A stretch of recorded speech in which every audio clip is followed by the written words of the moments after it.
Good evening, ladies, gentlemen, and others. I am Alexander Madwright, and tonight I bring you How to Be a Gourmand with me, Alexander Madwright. Hashtag with me. This evening, we will be observing the difference in taste, texture, and clarity of this sour circuloid and this sweet spheroid. First of all, if one is to be a gourmet, one must know what a gourmet is. As defined by Oxford, a gourmet is a connoisseur of good food, a person with a discerning palate. Legally distinct from gourmand. It has its origin in 19th century French, originally meaning wine taster, influenced by gourmand. I had the idea. Have you ever gone to a pastry shop and noticed the baker sprinkle a tiny amount of salt onto the food? That's because the salt tricks the human taste buds into not being ready for the sweetness which will shortly follow.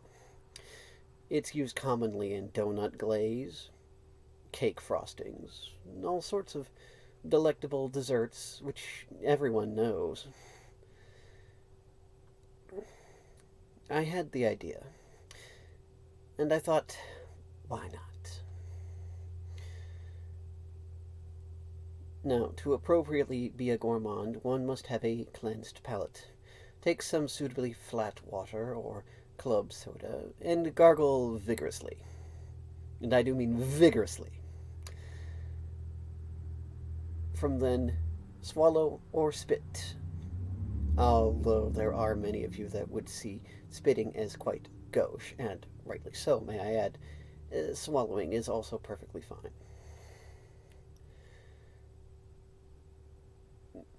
Once the palate has been suitably cleansed, you take the object or liquid which you are critiquing.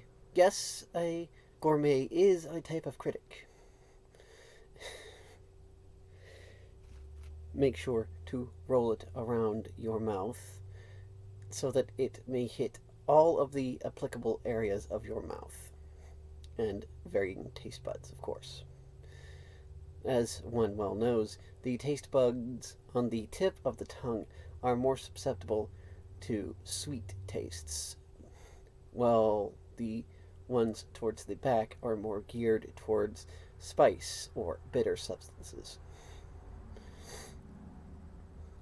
But Alexander, aren't isn't it true that different people have different numbers of taste buds? Yes, that is very true. But the idea that one needs to have a certain number of taste buds, or a certain sense of style, or an affluent taste to be a critic is hogwash, poppycock, and bullshit. If one wishes to be a critic, all they must do is simply put their mind towards the task. For starters, we will have this delectable yellow spheroid.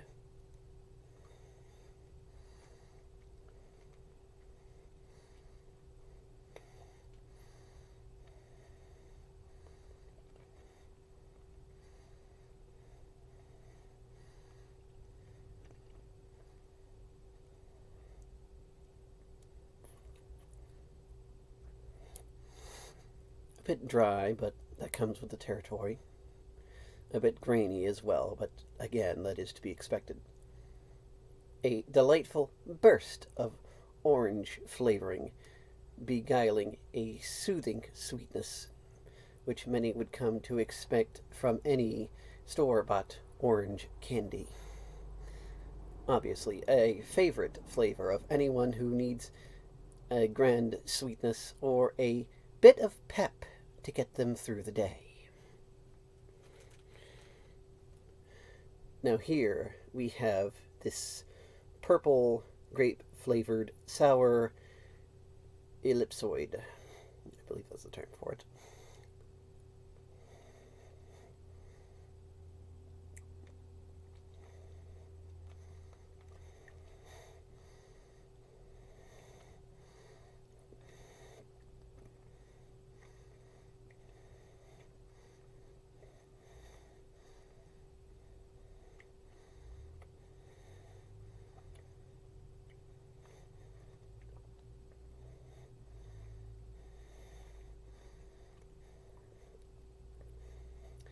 A delightful grape-flavored confectionery, a fun and playful sweetness, with a hint of tang, giving it a perfect sour kick.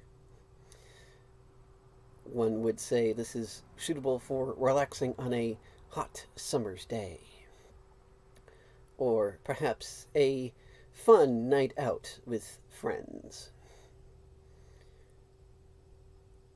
It is a little difficult to swallow, however, but that might just be me.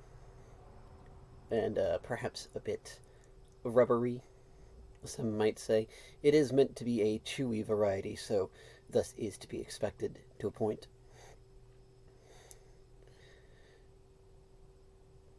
Well, that is all for this evening. Join me next time